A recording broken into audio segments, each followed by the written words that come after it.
2024 সাল পড়তে পড়তে স্যামসাং তাদের new device Samsung Galaxy A05s অফিসিয়ালভাবে বাংলাদেশ মার্কেটে লঞ্চ করে দিয়েছে খুবই রিজনেবল প্রাইজে। মেইনলি এই ফোনটার হাইলাইটের ফিচারের মধ্যে পাচ্ছেন সর্বোচ্চ 12 GB পর্যন্ত র্যামের সাপোর্ট, পাশাপাশি 90 হার্জের একটি বড়সড় ডিসপ্লে এবং এই ফোনটাতে রয়েছে স্ন্যাপড্রাগন প্রসেসরের সাথে খুবই দারুণ একটি ডিজাইন। সব মিলিয়ে এই ফোনটি আপনাদের জন্য কেমন হতে চলেছে এবং কতটুকু ভ্যালু ফর মানি প্রোভাইড করছে স্যামসাং গ্যালাক্সি A05s এই ফোনটি। এই ফোনটার দুইটি ভেরিয়েন্টই বাংলাদেশ মার্কেটে লঞ্চ করে দিয়েছে। একটি হচ্ছে 21,999 টাকায় 4GB এবং 64GB, পাশাপাশি আরেকটি রয়েছে 6GB এবং 128GB। এটার প্রাইস রাখা হয়েছে 26,999 টাকা। সব মিলিয়ে এই ভিডিওটি কিন্তু খুবই করা হতে চলেছে আপনাদের জন্য। তো বরাবরের মতোই আমি আছি পারভেজ হাসান, আর আপনারা দেখছেন আপনাদেরই পছন্দের চ্যানেল PhZoNe। একটি মুহূর্ত মিস না করে চ্যানেলটি সাবস্ক্রাইব এবং লাইক করে চলুন আজকের ভিডিওতে ঝাঁপিয়ে পড়া যাক।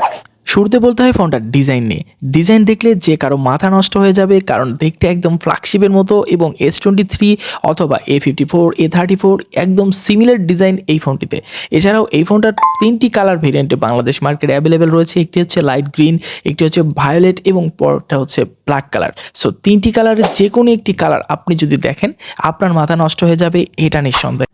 ফোনটার বডি এবং ফ্রেম টোটালি প্লাস্টিক হওয়ার সত্ত্বেও ফোনটা দেখতে কিন্তু খুবই প্রিমিয়াম এবং পিছন দিকে একটি ম্যাট বডি দেওয়া রয়েছে, যেটা দেখতে কিন্তু খুবই চমৎকার লাগে আর বেশ ফিনিশিং, যে কারণে এই ফোনটা কিন্তু ধরে অনেকটাই মজা পাওয়া যায়। আর গ্রিপটা খুবই দারুণ, কারণ বক্সি টাইপ ডিজাইন হওয়ার কারণে ফোনটা কিন্তু ইনহ্যান্স ফিল খুবই দারুণ ছিল। এছাড়াও ফোনটার পিছনের দিকে তিনটে ক্যামেরা মডিউল দেখতে পারবেন, আর দেখতে কিন্তু খুবই চমৎকার লাগে। এবং ফ্রন্ট সাইডে দেখবেন ইউ শেপ নচ ডিসপ্লে এবং 6.7 ইঞ্চির একটি বড়সড় ডিসপ্লে, যেটা 90 হার্জের রিফ্রেশ রেট। আশা করি এই বাজেটের মধ্যে আপনারা এই ফোনটার ডিজাইন নিয়ে সন্তুষ্টই থাকবেন। ফোনটার পোর্টস অ্যান্ড বাটন সেকশনে সকল রকমের গুরুত্বপূর্ণ পোর্টস অ্যান্ড বাটন দেখতে পাবেন। যেমন নিচের দিকে দেখতে পাবেন 3.5mm হেডফোন জ্যাক, পাশাপাশি রয়েছে বটন ফায়ার স্পিকার, এছাড়াও টাইপ সি পোর্ট এবং সাইডে দেখতে পাবেন সাইড মাউন্টেড ফিঙ্গারপ্রিন্ট সেন্সর সহ একটি ভলিউম আপ ডাউন বাটন এবং সাইড মাউন্টেড ফিঙ্গারপ্রিন্ট সেন্সর যথেষ্ট ফাস্ট এবং অ্যাকুরেট। এছাড়াও এই ফোনটার একদম উপরের টপ সাইডে দেখতে পাবেন নয়েজ ক্যান্সেলেশন স্পিকার। এই নয়েজ ক্যান্সেলিং স্পিকার কিন্তু বাজেট ফ্রেন্ডলি ফোনগুলোতে দেখাই যায় না, সেটা কিন্তু স্যামসাং দিয়েছে। পাশাপাশি রয়েছে সিম ট্রে, যেখানে আপনি একটি মেমোরি সাথে দুইটি সিম ইউজ করতে পারবেন।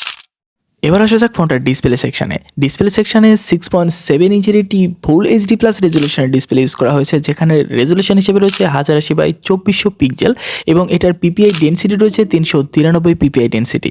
এছাড়াও এই ফোনটা কিন্তু আপনার 90 হার্জের একটি প্যানেল, যে কারণে এই ডিসপ্লে নিয়ে খুবই সন্তুষ্ট থাকবেন, খুবই স্মুথ এবং বাটার একটি ফিল পাবেন। আর এছাড়াও ফোনটার ফুল HD প্লাস রেজলিউশনের ডিসপ্লে হওয়ার কারণে যে কোনো রকমের কন্টেন্ট ওয়াচিং এর ক্ষেত্রে রেজলিউশনের ঘাটতি কোনো রকম চোখে পড়বে না এবং যে কোনো ধরনের মাল্টিমিডিয়া কনজিউম করার ক্ষেত্রে এই ডিসপ্লে নিয়ে আপনি সন্তুষ্ট থাকবেন। যে কোনো রকমের গেম প্লে করতে গেলে আপনি 90 হার্জের রিফ্রেশ রেট আপনাকে বেটার একটা ফিল দিবে। এই ফোনটার পিক ব্রাইটনেস রয়েছে প্রায় 470 পর্যন্ত, যে কারণে আপনি ডাইরেক্ট সানলাইটে গেলে একটু স্ট্রাগল করতে হয়, বাট আপনি ইনডোরে যদি ইউজ করেন তাহলে কোনো রকম প্রবলেম ফেস করবেন না। এবং এই ফোনটার ডিসপ্লের কালার কোয়ালিটি খুবই দারুণ ছিল, ভিউইং অ্যাঙ্গেলগুলো খুবই ভালোভাবে ধরে রাখতে পারে। আপনি যে কোনো কন্টেন্ট ওয়াচিং করে থাকেন এবং মাল্টিমিডিয়া কনজিউম করে থাকেন, সব ক্ষেত্রে আপনি এই ডিসপ্লে থেকে একটি ভালো আউটপুট পাবেন, এটা নিঃসন্দেহে। ফোনটার পারফরমেন্স নিয়ে কথা বলতে গেলে মেইনলি অ্যান্ড্রয়েড 13 ভার্সন পাচ্ছেন আউট অফ দ্য বক্স এবং One UI 5.1 এর সাপোর্ট পাচ্ছেন। এছাড়া মজার বিষয় হচ্ছে এই ফোনটাতে কিন্তু অ্যান্ড্রয়েডের ভার্সন পাবেন 2 বছরের মেজর আপডেট এবং পাশাপাশি রয়েছে 4 বছরের সিকিউরিটি পাঁচ আপডেট। সব মিলিয়ে স্যামসাংয়ের অপারেটিং সিস্টেম নিয়ে কোনো রকম প্রবলেম নেই, এটা কিন্তু আমরা সবাই জানি। পাশাপাশি এই ফোনটার চিপসেট হিসেবে রয়েছে Qualcomm Snapdragon 6800 একটি 6 ন্যানোমিটার আর্কিটেকচারে বিল্ড করা একটি ওয়াক্টাকোর প্রসেসর, যেটা আপ টু ক্লক স্পিড রয়েছে 2.4 GHz। এছাড়াও এটার জিপিইউ হিসেবে রয়েছে Adreno 610। মোটামুটি এই প্রসেসর দিয়ে আপনি ডে টু ডে টাস্ক খুব ইজিলি করতে পারবেন। গেম প্লে করলে পাবজি গেমটা আপনি ইজিলি 40 FPS প্লে করতে পারবেন হাই গ্রাফিক্সে। এবং এই ফোনটা আপনি যদি ফ্রি ফায়ার লাভার হয়ে থাকেন তাহলে ফ্রি ফায়ারটা কিন্তু আপনি একদম সুপার ডুপারভাবে খেলতে পারবেন, একদম আলট্রা এইচডিতে। এছাড়াও যদি আপনি 2D গেম বা 3D গেম, যে কোনো রকম গেম আপনি ইজিলি প্লে করতে পারবেন এবং day to day task multimedia consume খুব ইজিলি করতে পারবেন, কোনো রকম প্যারা ছাড়াই। খুবই স্মুথ এবং বাটার ফিল পাচ্ছিলাম এবং অনেকগুলো অ্যাপস একসাথে রান করলেও এটা খুব একটা বাফারিং করে না এবং অ্যাপ ওপেনিং এবং ক্লোজিং মোটামুটি অনেকটাই ফাস্ট ছিল অ্যাজ এ অ্যাভারেজ কাতারের একটি ফোন। এবং এই ফোনটা কিন্তু চিপসেট মোটামুটি এই বাজেটের মধ্যে স্যামসাং কিন্তু এর আগে এত সুন্দর ফোন, তো অল্প দামের ফোনে কিন্তু এত সুন্দর চিপসেট দেয় নাই, বাট সেক্ষেত্রে কিন্তু স্যামসাংকে একটা থামস আপের যোগ্য। এবং এই যে সিকিউরিটি পাঁচ আপডেট এবং অ্যান্ড্রয়েডের ভার্সনের যে একটা লেটেস্ট আপডেট পাচ্ছেন অনেক বছর পর্যন্ত, এটার জন্য কিন্তু স্যামসাংয়ের লাভাররা অনেকটাই হ্যাপি থাকবেন, এটা নিঃসন্দেহে। এক কথায় বলতে গেলে স্যামসাং গ্যালাক্সি A05s এর এই পারফরমেন্স নিয়ে আমি যথেষ্ট হ্যাপি। আশা করা যায় আপনারাও এই পারফরমেন্স নিয়ে হ্যাপি থাকবেন, এটা নিঃসন্দেহে। এছাড়াও এই ফোনটার এতই বেঞ্চমার্ক স্কোর প্রায় কিন্তু 3 লক্ষের কাছাকাছি। সেক্ষেত্রে আপনি কিন্তু এটাতে মোটামুটি হেভি কাজ ইজিলি করতে পারবেন। এই ফোনটির 2টি ভেরিয়েন্টে বাংলাদেশ মার্কেটে লঞ্চ করে দিয়েছে। একটি হচ্ছে 4GB এবং 64GB এবং এটাতে সাথে আপনি ভার্চুয়াল র্যামের সাপোর্ট পাচ্ছেন আরও 4GB। আর এটার আরেকটি রয়েছে 6GB র্যাম এবং 128GB। সেটার সাথে কিন্তু আপনি আপনার চাইলে আরও 6GB র্যাম বাড়াতে পারবেন। সো টোটাল কিন্তু 12GB পর্যন্ত র্যামের সাপোর্ট পাচ্ছেন। এছাড়াও LPDDR4X এর র্যাম পাচ্ছেন, এই EMC 5.1 এর স্টোরেজ টাইপ পাচ্ছেন। মোটামুটি এই বাজেটের মধ্যে অ্যাভারেজ কাতারে রাখা যায় ফোনটার র্যাম রোম কোয়ালিটি এবং এটার অ্যাপ ওপেনিং ক্লোজিং এবং শাটার স্পিড আমার কাছে যথেষ্ট ভালো লেগেছে। এছাড়া ফোনটাতে রয়েছে 5000 mAh এর ব্যাটারি এবং 25 ওয়াট চার্জিং সাপোর্টেড। ইনবিল্ড আপনি এটার বক্সের মধ্যে পেয়ে যাচ্ছেন 15 ওয়াট চার্জার, বাট আপনি চাইলে এটাতে 25 ওয়াট চার্জার ইউজ করতে পারবেন। এবং এটার ব্যাটারি ব্যাকআপ কিন্তু অনায়াসে সারাদিন পার করতে পারবেন এবং 6 ন্যানোমিটার আর্কিটেকচারে বিল্ড করা প্রসেসর হওয়ার কারণে এটার চার্জ ব্যাকআপ কিন্তু আর একটু বেটার পাবেন। এবং এটার হিটিং ইস্যু আমি খুব একটা ফেস করি নাই। এর মোটামুটি অ্যাজ এ বাজেট ক্যাটাগরির ফোন হিসেবে আমি মনে করি একটা ভালো ডিভাইস স্যামসাং গ্যালাক্সি A05s। এবার আসা যাক ফোনটার ক্যামেরা নিয়ে। সো পিছন দিকে আপনি ট্রিপল ক্যামেরা সেটআপ দেখতে পাবেন, যার মেইন ক্যামেরা রয়েছে 50 মেগাপিক্সেল এবং 2 মেগাপিক্সেলের একটি ডেপথ সেন্সর, 2 মেগাপিক্সেলের একটি macro lens. So main camera 50 megapixel হওয়ার কারণে ফোনটার ক্যামেরা কোয়ালিটি কিন্তু খুবই দারুণ ছিল এবং এই মেইন ক্যামেরা দিয়ে আপনি কিন্তু দারুণ পিকচার ক্যাপচার করতে পারবেন। ডিটেলসের পরিমাণ খুবই দারুণ ছিল এবং এটার কালার কন্ট্রাস্টগুলো খুব একটা বেশি ওভার করে না, মোটামুটি ন্যাচারাল রাখার চেষ্টা করে, যেমনটা আপনারা দেখতে পাচ্ছেন। এবং যে বিভিন্ন ধরনের ফলের কালারগুলো খুব দারুণভাবে ধরে রাখতে পারে, খুব একটা মিচম্যাচ করে না এবং কালার কন্ট্রাস্টগুলো একটু স্যাচুরেটেড করে, যেটা দেখতে মোটামুটি ভালো লাগে। গ্রিন কালারগুলো একটু বুস্ট আপ করে এবং অরেঞ্জ কালারগুলো একটু বুস্ট আপ করে। সো দেখতে মোটামুটি ভালো লাগে এবং যদি হিউম্যান ফেসের কথা বলেন তাহলে একটু অর্ম টাইপ করে, যেটা মোটামুটি সবার কাছে ভালো লাগার কথা।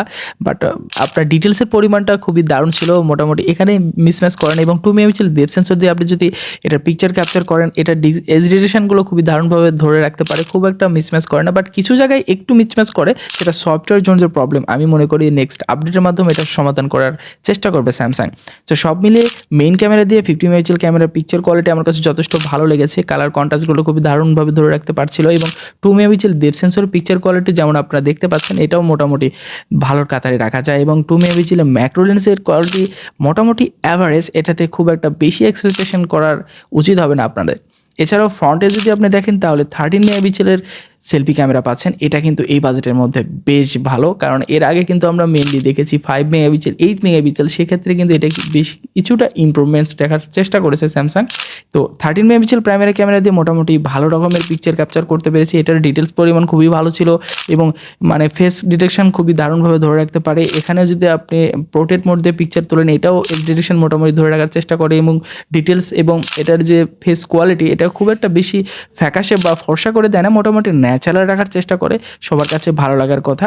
আর এটাতে মোটামুটি আপনি ভিডিও রেকর্ডিং করতে পারবেন 1080-তে 30 FPS। এটাতে 4K রেজলিউশন বা 2K রেজলিউশন নেই এবং EIS বা OIS এর কোনো সাপোর্ট নেই। ক্যামেরার ফিচার হিসেবে আপনারা কিন্তু স্লো মোশনে ভিডিও রেকর্ডিং করতে পারবেন। এছাড়াও হাইপারল্যাপসের সাপোর্ট রয়েছে। মোটামুটি আপনি যদি ক্যামেরার টোটাল একটা রিভিউ চান তাহলে মোটামুটি আমি বলতে পারি অ্যাভারেজ কাতারে পাচ্ছেন। যেমন 13 মেগাপিক্সেল ক্যামেরা কিন্তু এই বাজেটের মধ্যে বেশ রেয়ার, আপনারা দেখতেই পাবেন না। সো সেই ক্ষেত্রে স্যামসাং গ্যালাক্সি A05s কিন্তু এই জায়গাতে একটা ইমপ্রুভমেন্ট নিয়ে আসার চেষ্টা করেছে। সো এক কথায় বলতে গেলে স্যামসাং গ্যালাক্সি A05s এর ক্যামেরা ইজ অ্যাভারেজ, যেমনটা আপনারা দেখলেন। এবার আসা যাক ফোনটার টোটাল একটা রিভিউ নিয়ে। সো স্যামসাং গ্যালাক্সি A05s আসলে কাদের জন্য? যারা এক কথায় খুব সুন্দর ডিজাইন পছন্দ করেন, একদম মানে স্ট্যান্ডার্ড কোয়ালিটির এবং স্ন্যাপড্রাগন প্রসেসর চাচ্ছেন এবং এই ফোনটার র্যাম রোম একটু মোটামুটি ভালো লাগবে। সো এক কথায় বলতে গেলে ভালো ডিজাইন, ভালো ক্যামেরা পারফরমেন্স, ভালো ডিসপ্লে এবং ওভারঅল সব দিক থেকে আমার কাছে মনে হয়েছে যে একটা মোটামুটি ভ্যালু ফর মানি। বাট এর চাইতে আশা করে যে একটু দাম কম রাখলে আরও বেটার হতে পারতো। এবং আপনারা যারা অনলাইন বা অফলাইনের মাধ্যমে এই ফোনটা পারচেস করতে চাচ্ছেন, চলে আসতে পারেন স্যামসাংয়ের authorised showroom Zenith mobile palace, Ullapara, Sirajganj. এবং আপনাদের যারা ডিটেলস জানতে চাচ্ছেন তাদের ডেসক্রিপশন বক্সে চেক আউট করেন, আশা করি সকল রকমের ইনফরমেশন পেয়ে যাবেন। যারা এই পর্যন্ত ধৈর্য ধরে আমাদের ভিডিওটি কন্টিনিউয়াসলি দেখেছেন তাদেরকে অসংখ্য ধন্যবাদ। এবং আমাদের চ্যানেলে নতুন এসে থাকলে অবশ্যই চ্যানেলটি সাবস্ক্রাইব এবং ভিডিওতে লাইক করতে অবশ্যই ভুলবেন না। এরকম নিত্য নতুন ভিডিও পেতে হলে আমাদের সাথে থাকুন। আল্লাহ হাফেজ।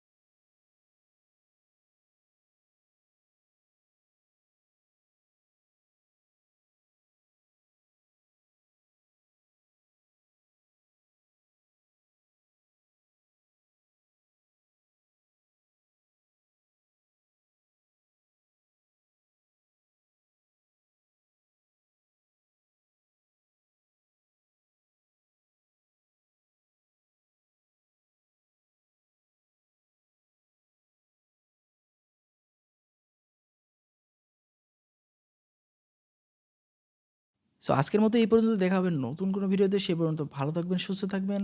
আল্লাহ হাফেজ।